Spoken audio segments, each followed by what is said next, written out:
शिमला मस्जिद विवाद पर क्या अब लगेगा विराम? अवैध निर्माण को उखाड़ने का कार्य जारी, लग सकता है 2 माह का समय। नमस्कार, आपका स्वागत है। आप देख रहे हैं समाचार फर्स्ट और मैं हूं आपके साथ पंकज पांडे। आज हिमाचल प्रदेश में शिमला के जो संजौली का अवैध मस्जिद विवाद था, उसमें आज मुस्लिम समुदाय ने पहल करते हुए आज मस्जिद के अवैध निर्माण को उखाड़ने की प्रक्रिया शुरू कर दी है। पूरे हिंदुस्तान में ये अपने आप में पहला मामला है जहां पे जो बहुसंख्यक हिंदू थे उनकी भावनाओं को देखते हुए मुस्लिम पक्ष ने अपने आप ही मस्जिद को गिराने का निर्णय लिया है और इस निर्णय को कानूनी जामा पहनाने के लिए स्वयं ही उन्होंने आयुक्त के कोर्ट में जो है वो एप्लीकेशन दी और वहां से उनको ये आदेश मिला कि वो स्वयं ही इसे गिराएं और इस कार्य को आज शुरू भी कर दिया गया है। तो अब लगता है कि क्या जब ये मस्जिद के गिराने का जो अवैध हिस्सा जो है उसको गिराने की जो प्रक्रिया शुरू की गई है, इसके बाद प्रदेश में जो मस्जिद विवाद था इस पर विराम लगेगा या अभी भी इस मामले को जो है और अधिक तूल दिया जाएगा, ये देखने वाली बात है। लेकिन आइए आज आपको ले चलते हैं शिमला में उस स्थान पर संजौली में जहां कुछ दिन पहले भारी संख्या में पुलिस तैनात थी और नारेबाजी थी, लेकिन आज माहौल बदला हुआ था। कुछ पुलिस के लोग वहां तैनात थे और वहां पे सबसे पहले छत जो थी सबसे ऊपरी मंजिल की, उसकी टीनों को हटाने का कार्य शुरू हो गया है। इस मामले पर सबसे पहले जो मस्जिद कमेटी के जो पूर्व अध्यक्ष लतीफ वो क्या कह रहे हैं, आइए आपको सुनाते हैं।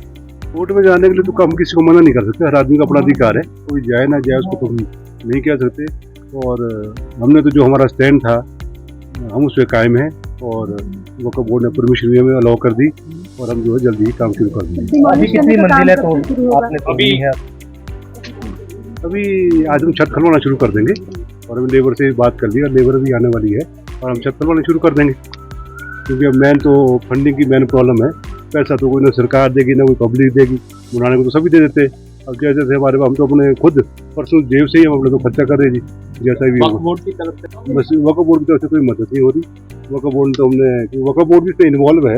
वक्फ बोर्ड ने हमें पहले ही कहा था कि अगर आप तैयार है तो हम भी आपको अलाउ करते हैं। फंडिंग को लेकर बातचीत हुई है? सरकार तो फंडिंग देने को तैयार नहीं है, हमारे को खुद कमेटी वालों को अपने पैसे से काम शुरू करना चाहिए।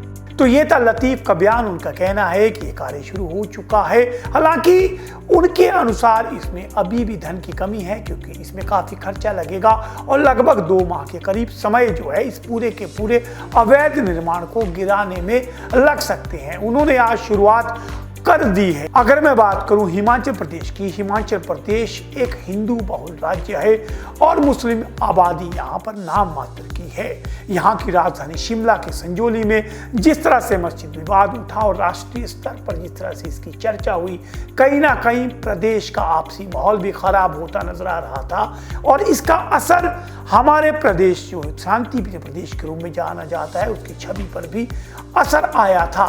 लेकिन हिंदू समुदाय के द्वारा लगातार विरोध और दूसरी तरफ मुस्लिम पक्ष ने हिंदू समुदाय की भावनाओं को समझते हुए एक समझदारी भरा निर्णय लेकर के एक बार फिर से हिमाचल प्रदेश को सिद्ध कर दिया कि देवभूमि है और सबसे शांति प्रिय प्रदेश है। आज जो ये मस्जिद के अवैध निर्माण को गिराने की प्रक्रिया शुरू हुई, आइए इस मुद्दे पर क्या कह रहे हैं हमारे प्रदेश के मंत्री विक्रमादित्य सिंह। अब वो तो एक कानूनी प्रक्रिया है और उन्होंने ऑलरेडी जो है वो आपके कोर्ट में जो म्युनिसिपल कमिश्नर का कोर्ट है वहाँ पे ये कहा था कि हम इसको जो इसमें अवैध पोर्शन है उसको गिराया जाएगा।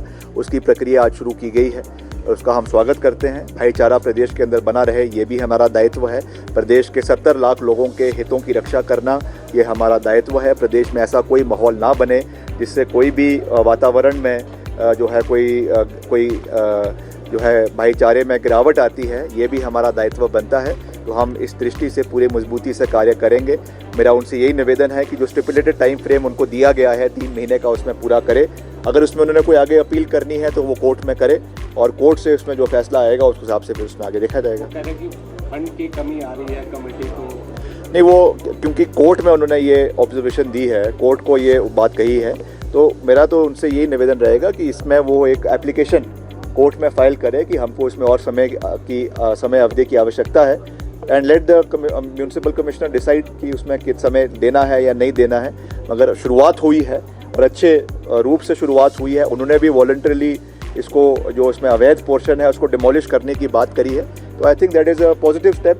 तो ये थे विक्रमादित्य सिंह। विक्रमादित्य सिंह का कहना है कि न्यायिक प्रक्रिया के तहत हो रहा है, अदालत का आदेश था और उस आदेश की जो है वो अनुपालना हो रही है। आइए मैं आपको बता दूं कि नगर निगम के कोर्ट में ये मामला चला हुआ है और इसकी सुनवाई हो रही थी। इसी दौरान जो है हिंदू संगठनों ने प्रदर्शन करके इसे अवैध बताते हुए इसे गिराने की मांग की थी और कोर्ट ने भी इसे अवैध ठहराया था, क्योंकि तय नियमों के तहत नक्शा पास नहीं हुआ था और इसकी अतिरिक्त मंजिलें जो है बिना किसी इजाजत के बनाई गई थी। मुस्लिम पक्ष ने स्वयं इसमें आकर के एप्लीकेशन दी और कहा कि वे अवैध निर्माण को खुद हटाएंगे। इसको लेकर के वक्फ बोर्ड से भी परमिशन ली गई और नगर निगम आयुक्त का इस अवैध निर्माण को गिराने का नोटिस भी जो है वो वक्फ बोर्ड को मिल गया था और मस्जिद कमेटी को मिला था। मस्जिद कमेटी ने वक्फ बोर्ड से भी परमिशन ली और वक्फ बोर्ड की परमिशन के साथ ही उन्होंने ये कार्य जो है वो शुरू कर दिया। इस पूरे मामले पर रेजिडेंट वेलफेयर एसोसिएशन जो स्थानीय लोग हैं उन्होंने हाई कोर्ट का रुख किया था और वहाँ उन्होंने गुहार लगाई थी कि इस मामले की अतिशीघ्र सुनवाई हो, क्योंकि ये मामला पिछले काफी सालों से जो है नगर निगम आयुक्त के कोर्ट में था। इस पर आज जो है हाई कोर्ट ने भी इस पर समय सीमा के तहत जो है इसे सुनने का जो फैसला सुनाया। ये क्या कह रहे हैं स्थानीय नागरिकों की तरफ से जो कोर्ट में पेश हुए थे वकील, उन्होंने बताया कि इस संबंध में कोर्ट ने क्या निर्णय दिया है। लंबित था आयुक्त साहब के कोर्ट में, तो हमने जो रिट की थी उसका number 11,700/2024 on behalf of the local residents ये हमने दायर की थी, जो आज माननीय हाई कोर्ट में विचाराधीन थी और जिसके ऊपर जब डिटेल्ड आज आर्गूमेंट हुआ तो हाई कोर्ट ने हमारी रिट को अलाउ करते हुए आयुक्त को ये डायरेक्शन दी है कि इस केस जो मेन केस है केस नंबर 824/AP/2010 इस मेन केस को 8 हफ्ते के अंदर डिसाइड करें फाइनली, और साथ में जो स्टेक होल्डर्स हैं उन स्टेक होल्डर्स को भी आप नोटिस जारी करें इस केस की सुनवाई करने से पहले। तो कुल मिलाकर के जो आज हाई कोर्ट का जो ऑर्डर आया है उस ऑर्डर के मुताबिक 22 दिसंबर से पहले कमिश्नर साहब को इस केस की जो प्रोसीडिंग है वो कंक्लूड करनी पड़ेगी। तो ये था उनका पक्ष, जिसमें कहा है कि अतिशीघ्र इस मामले को निपटाया जाए। इस पर मुख्यमंत्री सुखविंदर सिंह सुक्खू ने भी खुशी जताई है कि प्रदेश में जो भाईचारा और जो शांति व्यवस्था है और कानून व्यवस्था जो है वो कायम रहनी चाहिए और प्रदेश में जो भी होगा वो नियमों और संविधान के दायरे में रहकर होगा। जो कोर्ट का आदेश था उसे लागू किया जाना था, लेकिन मुस्लिम समुदाय ने जो पहल की है उसकी उन्होंने भी जो है वो सराहना की है। आइए इस पूरे मुद्दे पर क्या कह रहे हैं सुखविंदर सिंह सुक्खू। इस बारे में जानकारी नहीं है, आपसे पता लग रहा है। वो तो मस्जिद वाले खुद ही तोड़ना चाहते थे, इमाम साहब तोड़ना चाहते थे और उन्होंने ये आपके जो प्रधान है वो तोड़ना चाहते थे। जो अवैध है बेसिक नहीं वो तोड़ रहे हैं, जो अवैध कर दी गई थी उसको तोड़ना चाह रहे थे। तो अब मुझे तो आपसे जानकारी मिली है और हिमाचल में ये पहला ऐसा उदाहरण होगा जहाँ समुदाय के लोग, मुस्लिम समुदाय के लोग खुद आकर हिमाचल के सौहार्द और संस्कृति को बनाए रखते हैं। और यहाँ हिमाचल में किसी प्रकार की कोई ऐसा बात नहीं है।